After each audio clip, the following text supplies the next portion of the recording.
কলকাতার বড় বড় চওড়া রাস্তা, জনগণকে হাঁটার জন্য ফুটপাত, এটা কারো হাতে দেওয়ার অধিকার আমাকে কেউ দেয়নি।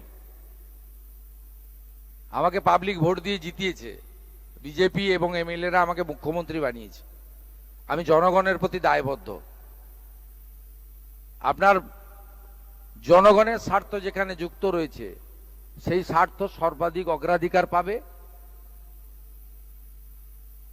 মুষ্টিমেয় কোনো ব্যক্তি বা গোষ্ঠী তার স্বার্থ আমার কাছে অগ্রাধিকার পাবে না। আমরা মানবিক, যেখানে অচল মার্কেট রয়েছে, উদ্বৃত্ত জায়গা রয়েছে, প্রাথমিকভাবে আপনারা সরে যান। ইউডিএমএ ডিপার্টমেন্ট আস্তে আস্তে আপনাদের জন্য সরকারি স্কিম নিয়ে আসবে। হকারদের জন্য ভারত সরকারের শ্রম দপ্তরের স্কিম রয়েছে, তার সুযোগ আপনারা পাবেন এবং অন্যান্য সুযোগ পাবেন। কিন্তু আপনি নিউ মার্কেটের রাস্তাটাই দখল করে নেবেন, মোটর সাইকেলও যেতে পারবে না, রাজাবাজারটা বেহাত হয়ে যাবে। খিদিরপুর মেটিয়াবুরুজে আপনি যা খুশি করবেন, এটার জন্য কিন্তু আমাকে মুখ্যমন্ত্রী করেনি পাবলিক।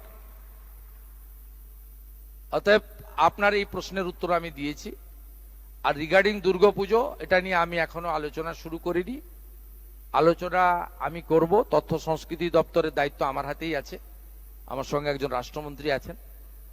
আমি এটা সাংস্কৃতিক দপ্তরের মধ্যে পড়ে, আমি নিশ্চয়ই আলাপ আলোচনা করব।